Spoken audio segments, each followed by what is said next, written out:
Ladies and gentlemen, please welcome Andrew Norfolk to the stage.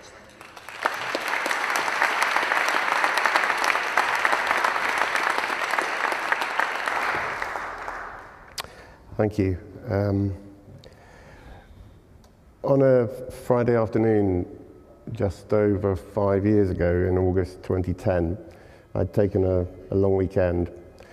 I was driving through the Scottish borders en route to Edinburgh, and a news item came on the radio. A court case had just finished at Manchester Crown Court, not far from here. 9 men had been found guilty of multiple sex offences against one 14-year-old girl. She'd been befriended and then passed around these men for sex. And there was an exchange between the young reporter outside the court and the presenter in the studio in London. The presenter clearly knew as little about the case as I did, because I'd not heard anything about it until the item came on. The presenter was saying, "This sounds terrible, these are horrific offences. What was it about these 9 men? Did they know how did they know each other? Did they have anything in common?" And there was an embarrassed silence, and the young reporter sort of went, "No, I don't think there's any suggestion that these men had anything in common." Now, they hadn't named the men, and I sat there in my car, knowing nothing about the case, thinking very uneasily, I bet I know something these men have in common. This was 2010. I started on the Times in London in 2000. I moved up to Leeds in 2003 as North East correspondent, and as the years passed, I'd begun to notice what seemed to be a similarity between a number of little cases that were cropping up. Stories that would come across your desk, local newspaper reports, press agency articles. Cases where a number of men, 2 or more men, were being convicted of sex offences against girls who were almost always aged 12 to 15. The first meeting had been in a public place. It wasn't people they knew. It was a meeting in a bus station, in a shopping mall, on a street corner. And these kids, young adolescents who were wanting to be treated as more grown-up than they were, a lot of them from pretty tough backgrounds, were going through an initial befriending, grooming process, and then alcohol, drugs, being lured into a world where they were suddenly completely out of their depth. And in the worst cases, were being put into cars, taken to houses for so-called parties, and a lot of men were waiting to have sex with them. There was one other thing these cases had in common. It was very difficult to avoid noticing that the names of almost all the offenders were Muslim names. And that was really weird, because almost every form of sexual offending against children that we know in this country is overwhelmingly white men, usually acting on their own. Abuse in the family, in institutions, against boys, against prepubescent girls, online. White, white, white. But this was different, and yet each case was being treated as a one-off, totally isolated, no pattern. And that day in the car in the borders, I said to myself, when I get back to Leeds, I'm going to check. And if these 9 men are Muslim names, then finally I've got to get over my fear that this is a story it's impossible to cover, because it is the far right's dream story. Innocent white girls, evil, dark-skinned men. How do you cover that?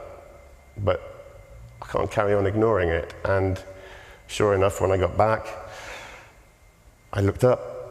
It was indeed, as I'd thought. The next day I sent a very long email to the news editor in London, said, "Look, I think there's something going on here. We need to look into it. Will you give me some time?" And he gave me what turned out to be 3 months. Most of that time was spent trawling online, searching through newspaper archives in local libraries, trying to find cases that fitted the pattern. Nothing to do with the names of the men who were being convicted, but the cases that fitted that model. And we came up in the end with 17 cases since the late 90s, 13 different towns and cities, 56 men convicted. 3 of the 56 were white, 53 were Asian names, 50 of them were Muslim names, and when we looked into each case, the overwhelming majority were Pakistani Muslim. Okay, so we had our kind of evidential base, but what the hell are you going to do about it? We needed to start talking to people, and so I tried to start talking to police forces, to specialists, to experts who look after children, to government departments, and there was a complete wall of silence. All we get, if anything, was a terse statement, you know, ethnicity, culture has absolutely no relevance whatsoever to this pattern of offending. In the end, I found one small charity which worked with the families of victims, and through them I got to know some of the families and to understand that the court cases where people were actually being prosecuted were actually a tiny, tiny minority, because in most cases parents had been trying really hard to get help for their kids. They were going and knocking on doors, they were pleading with social services, with police to do something, and nothing was happening. Eventually, we were ready to publish, and we published that first story in January 2011.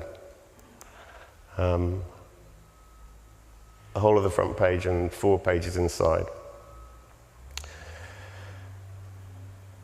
Within a few days, the government had ordered a national inquiry. Within 2 days, Jack Straw, the former Home Secretary, went on Newsnight and said that some young Pakistani men in his Blackburn constituency viewed white girls as easy meat, which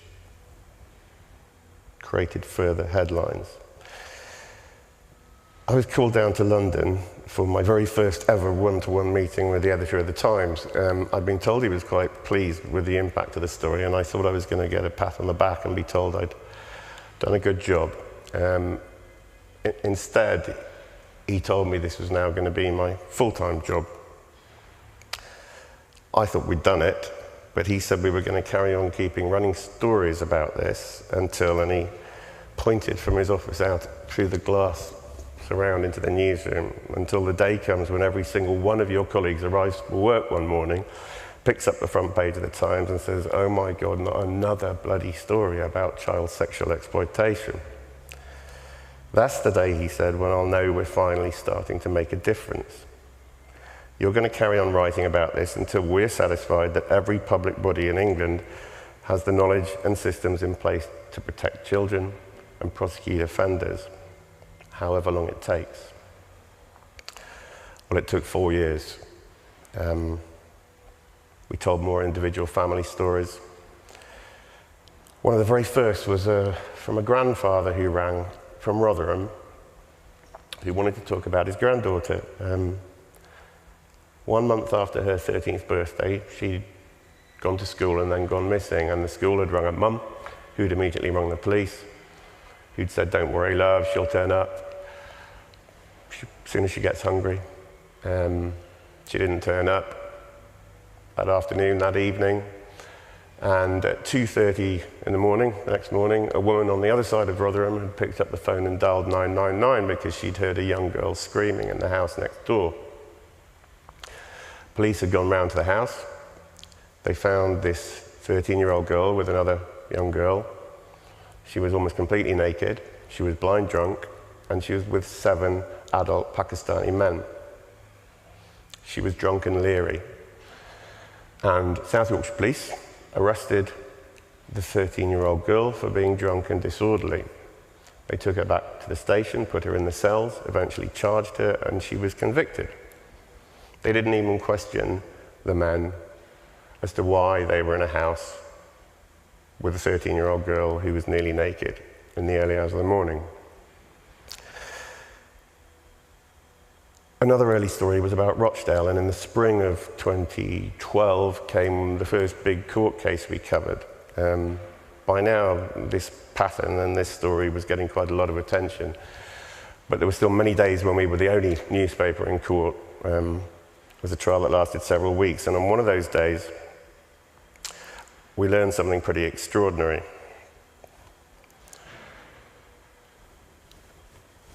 One of the victims was a girl from Essex, but she'd been put into a children's home in Rotherham, and she was the only resident of that children's home. I'd never heard of solo care children's homes. In 2 months in that home, she'd gone missing 15 times. periods ranging from a day to a fortnight. And on one of those missing nights, she'd been taken to a house, put blind drunk in an upstairs bedroom, and cars had started arriving from all across Greater Manchester.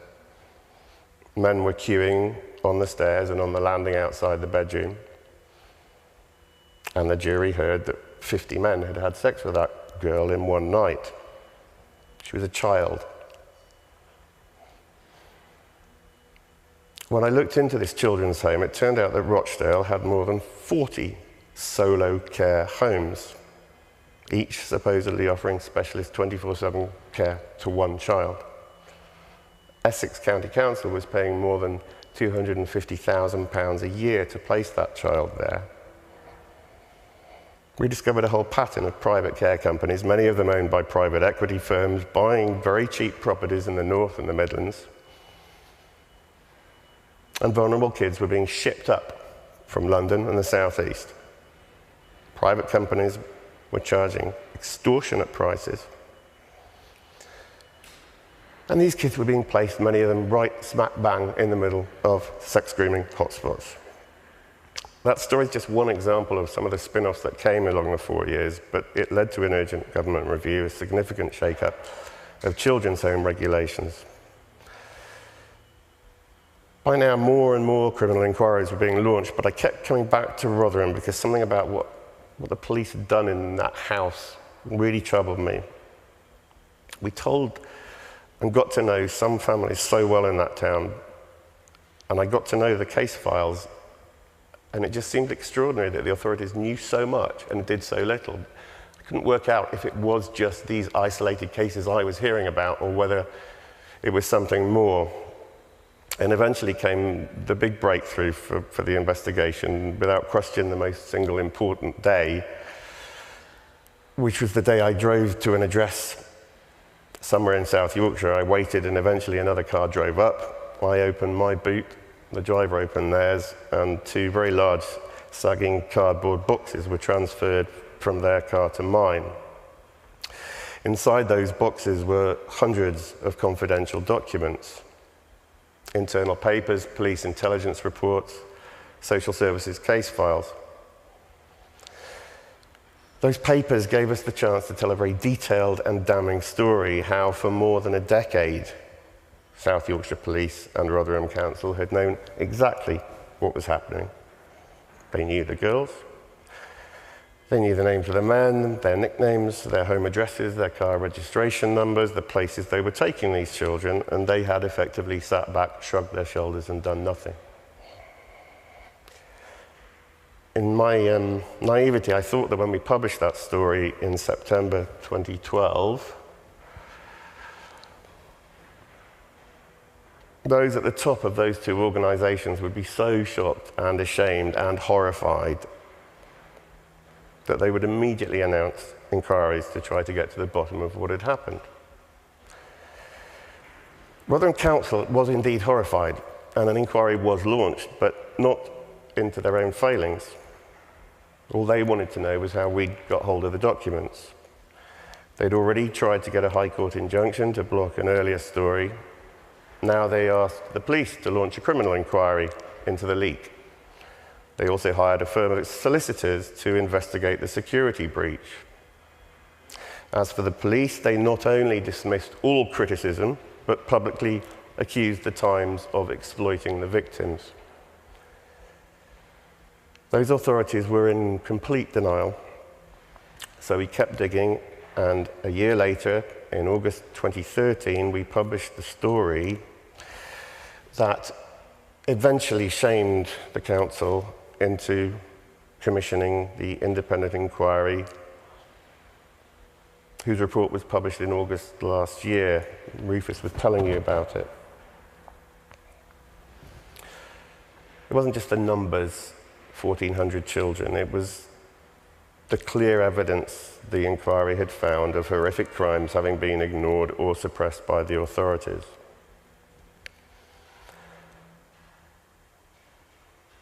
As Rufus said, suddenly Rotherham became headline news globally. China, Australia, Canada, you name it. And when I think back to what the editor said to me 4 years ago, we're going to keep on until, the council's chief executive told a parliamentary committee in evidence that the reason the council felt forced to commission that inquiry that ended up having such huge repercussions was because, quote, the Times wouldn't leave us alone. In the outcry that ensued, several senior people lost their jobs. Then the ruling Labour cabinet resigned en masse. Finally, the local authority was found not fit for purpose, and it's now run by a team of government-appointed commissioners. I think this story is an example of why newspapers matter. For years and years, people in that town had been desperately concerned by what was going on. They'd tried their very best to raise the alarm. Young girls and their families had pleaded with the police. Frontline workers told their bosses. Internal reports were written, seminars held, letters sent to chief constables, MPs, government departments, and absolutely nothing changed. And finally, when all else failed, someone very brave decided in desperation to place their trust in journalism. Those documents I was handed revealed something shameful, something people in power, people whose job it supposedly was to protect children, had chosen to keep safely hidden. It was, for obvious reasons, a very uncomfortable story to put on the front page of a national newspaper, but it was true. And sometimes it really is the uncomfortable truths that are the ones it's most important for journalists to tell, because if we don't, no one else will.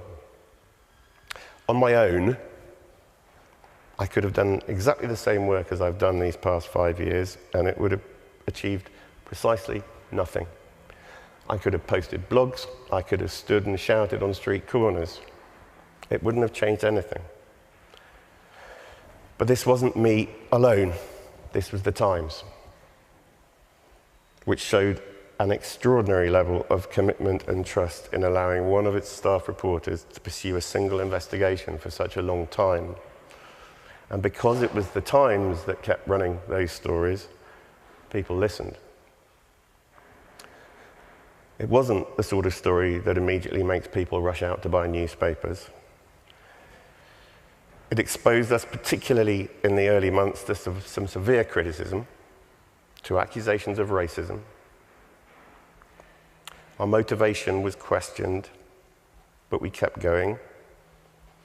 And we ended up giving a voice to some pretty invisible kids. And those articles have, I think, ended up changing the way this country responds to and tackles the sexual exploitation of children by groups of men. Some children, I hope, are safer as a result. That is journalism in the public interest. And to have had a chance to play a role in that process makes me a very lucky person. Thank you.